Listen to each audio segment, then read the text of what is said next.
Différentes conclusions font différents fondements. Bienvenue à tous, Karim El Hanifi du Centre de recherche en religion comparée. Le point que nous allons voir aujourd'hui, en fait, il est évident. Pour pouvoir communiquer avec l'autre, dialoguer avec l'autre, il faut d'abord apprendre à le connaître. Et pour apprendre à le connaître, il faut savoir le catégoriser. C'est-à-dire que lorsque l'on parle avec quelqu'un, sur quel fondement il se base pour tirer telle conclusion.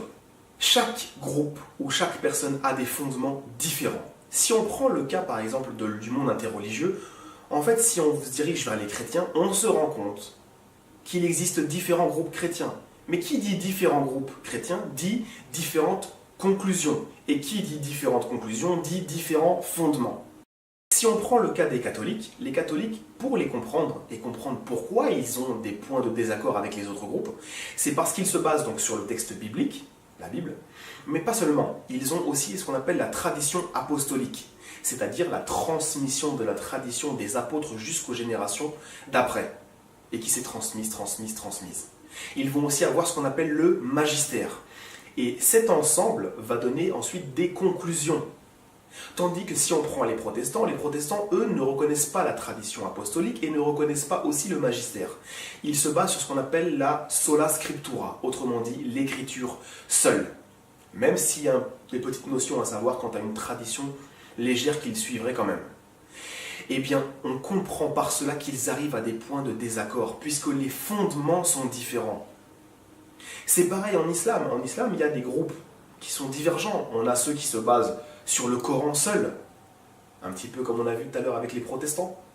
On a des groupes qui se basent sur le Coran et la Sunna, autrement dit la tradition prophétique. On va se baser pour tirer aussi des conclusions. D'autres vont utiliser une autre tradition que la tradition des sunnites, etc. En fait, on se rend compte que ces différents fondements forment différentes conclusions. Je vais vous donner un exemple qui m'est arrivé il n'y a pas très longtemps. Et j'ai discuté avec des frères sur un point de désaccord que nous avons. Et c'est parce que nous avons différents fondements que nous sommes arrivés à différentes conclusions. Et en fait, on s'est rendu compte que parce que nous n'allons pas dans la même direction, qu'en fait, on n'arrivera jamais à se mettre d'accord.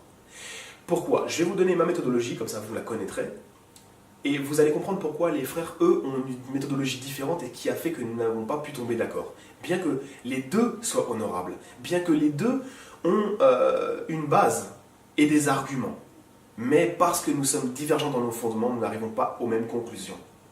En fait, eux, ce qu'ils font, c'est qu'ils prennent très honorablement le Coran, la tradition prophétique et l'avis des savants. Tandis que moi, je vais prendre la même chose. Je prends, et comme ça vous le saurez, le Coran, la tradition prophétique, l'avis des savants. Mais lorsqu'il s'agit d'un événement du passé, donc là en l'occurrence il s'agissait du 1er siècle de l'ère chrétienne, eh bien je vais rajouter des éléments supplémentaires comme témoins, comme appui secondaire. Je vais prendre le texte biblique, je vais prendre l'histoire, je vais prendre la critique textuelle, je vais prendre les fouilles archéologiques, etc. Et cet ensemble-là va me permettre de tirer une conclusion. Donc c'est pour cela que nous ne sommes pas arrivés à la même conclusion, parce que nos fondements sont différents. Donc ça c'est un point capital qu'il faut bien mettre en exergue et surtout bien assimiler. Lorsqu'on parle à quelqu'un, il faut bien le connaître. Et cette connaissance nous permettra ensuite de comprendre pourquoi il est arrivé à ces fondements-là et ces conclusions.